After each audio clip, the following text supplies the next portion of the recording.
Hi, this is Serenity Star, and I will be interviewing Ricardo the Rasta Farmer. So, hi, Ricardo. Hello. How are you? Great. Happy to be here. Wonderful. It's been a minute since we've seen each other, and It I just has. had to come and look at your lovely yards. Thank you for coming. Thank you for having me. So, we will be, or I will be, interviewing Ricardo the Rasta Farmer. So my first question for you is, what made you get started into loving and putting so much love and joy into your gardens? Kudzu. Kudzu. Kudzu was taking over. Kudzu was creeping closer and closer to my house. Oh my goodness. And I decided I needed to do something about it. It was time. And so I just started clearing. Mm-hmm. Clearing kudzu and clearing this land. Oh. And I worked on that for about a year, maybe a little more. Mm-hmm. Beautiful. Okay. So we're just really getting started Mm-hmm. after clearing.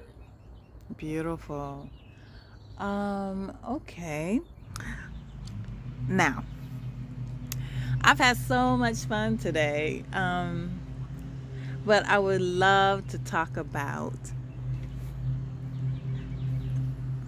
you as a beekeeper. Okay.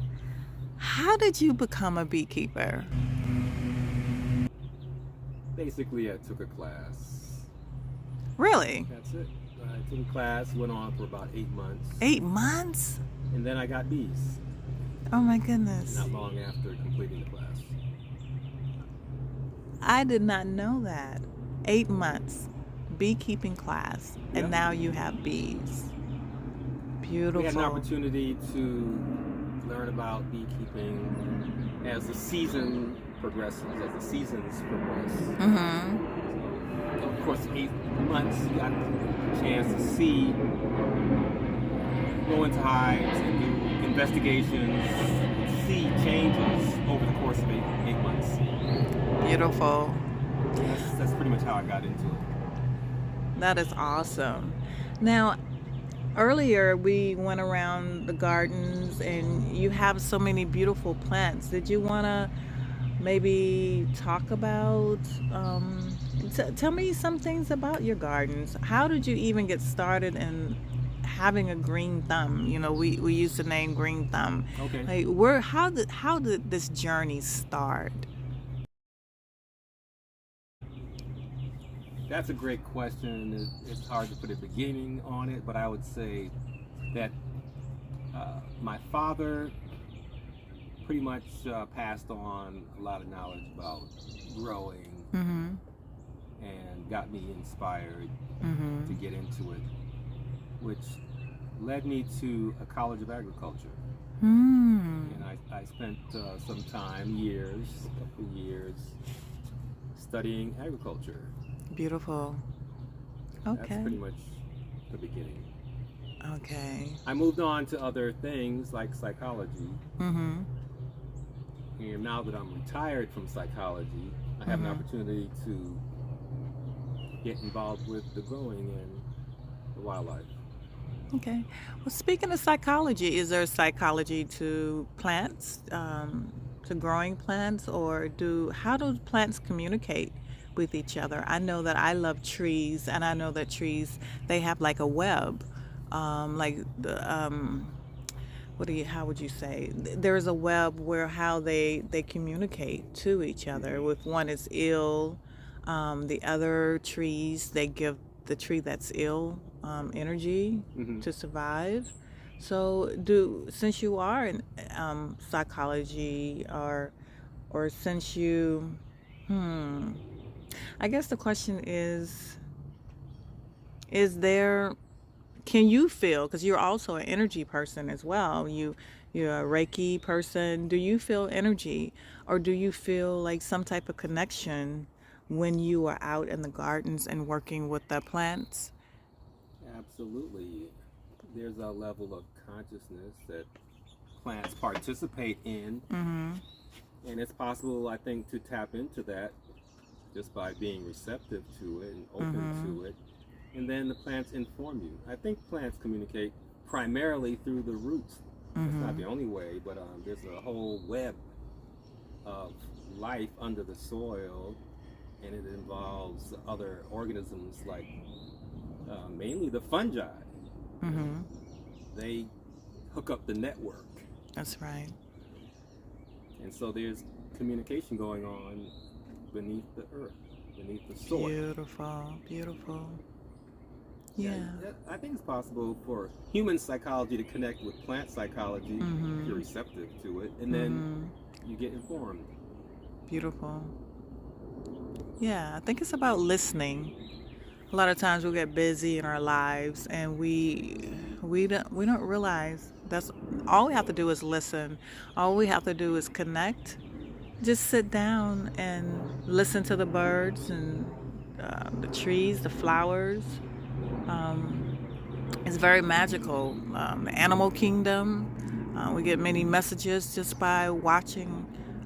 Earlier we saw a red cardinal, and that was awesome. And saw a squirrel, and we have baby chicks here. They're 4 weeks old, and if we can just settle down and get very still, we can hear the rhythm of the universe. So I commend you, and I'm so excited and impressed of your knowledge, and I'm grateful that you're taking the time out to sit down with me and interview with me and explain to me everything that's here. I feel this is a sacred place, and it's a place where people can come and children can come, even adults, and you can talk to them and show them how important it is for us to have our own gardens. With everything that's going on right now, you can have your own food. That's very important. Is there anything else you would like to share with us? Yes, I think I totally agree with all of what you said. The observing, the listening, the receptivity.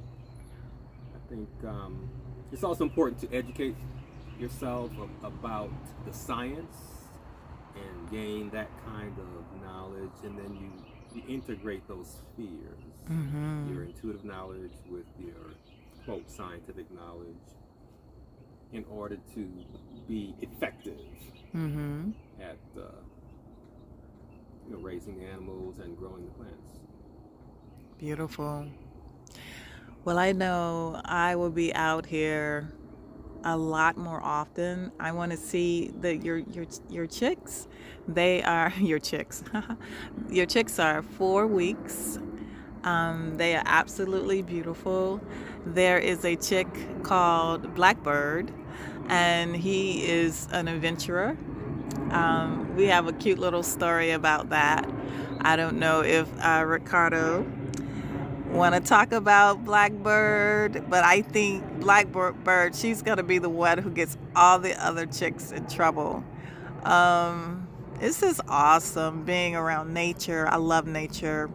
I get so many messages from nature. And it'll be great if you guys will, just spend more time in nature and allow nature to speak to you, because there is rhythm, there is music, there are messages, there is healing in nature. And I know that Ricardo, the Rasta farmer, is healing and being healed. And I'm just so grateful to be sitting here in his presence. Ricardo is such an amazing man. He is a musician. He is a painter. I would love to show you some of his paintings after this interview. And there's so many other awesome things. Ricardo is an astrologer. As I said earlier, he's a Reiki practitioner, and he's awesome. So I'm hoping that you all will enjoy this interview and maybe start your own gardens. That would be awesome. So anything else, Ricardo, would you like to share with us? I encourage everyone to, if you're thinking about it, just get started. And and open up, and you'll be shown the way. As you pointed out, my gardens are open to others to come and check it out, and I'm eager and happy to share any of the ideas and concepts and principles that I incorporate. And it's open. You know, we're here. Go on by. That's awesome. And you give me too much credit, but, I'll go with it. Well, it's true. So we're gonna segue to the paintings, so you can see his beautiful work. Oh wow, Ricardo, tell me about this painting here. Well, I'm inspired by many painters, including Vincent van Gogh. Mm-hmm. That's the American pronunciation. Mm-hmm. And I decided to paint myself wearing Van Gogh's suit. This is beautiful. And I found myself painting myself with red hair and red beard. But it's a Van Gogh inspired painting. Beautiful. Okay. So tell me about this painting again. Okay. This is a painting of my maternal grandfather. Mm-hmm. And I painted this painting using a beeswax foundation. Mm-hmm. It's basically mixing beeswax into the Oh my paints. goodness, really? And I started out, in the beginning it was quite a struggle to get it to work, because I've never worked with wax in my paints, and it was different, and it was not going well. It felt like I wasn't progressing and getting to a completion. And then it caused me to start really thinking about my relationship with my grandfather and with my biological father. And I realized that I had stuff going on that was not clear.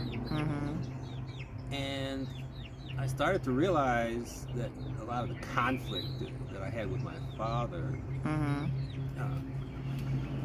was generated by basically having two fathers, living with my grandfather, and then when I was around 7 years old, living with my father.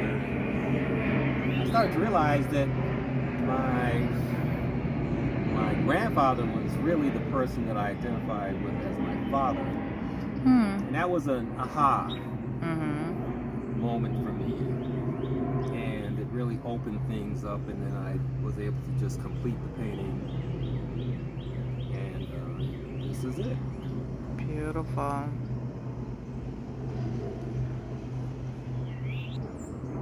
Yeah, and the title of the painting is Pops. Oh, nice. Nice title, Pops. Okay, tell us about this painting. Okay, well, I don't really want to try to explain this painting because that would be beyond me.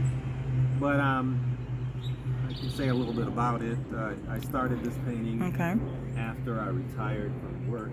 And the idea I was working with was energy, and just looking at energy and physically representing energy, where it came from.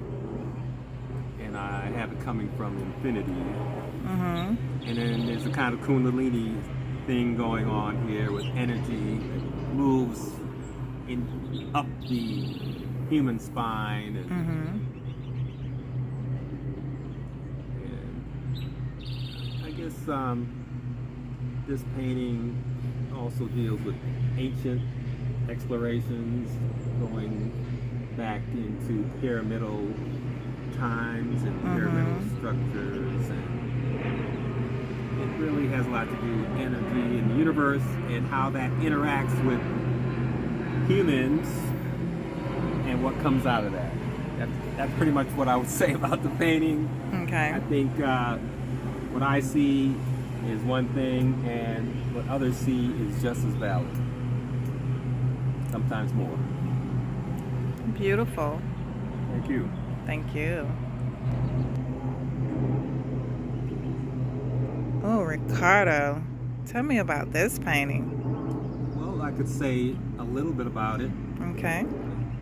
Once again, I started this painting after I retired and started to think about ancient times and the beginning of a new age. Mm-hmm. And there's a cauldron in this painting, Mm-hmm. and there's a woman who's pouring this new flow. Yes. And it's connecting with ancient energy source. Yes. Light bulb here, and this painting deals with, from my perspective, with a new light, a new way, a new age. Yes. But it's all connected, past and present and future. It's all happening right now. Beautiful. I love it. Thank you. Thank you, Ricardo. You're welcome. Well, thank you so much for this interview. It's lovely. I hope you guys love it as much as I am. And this is Serenity Star. And I will be talking to you later. And until the next video, peace.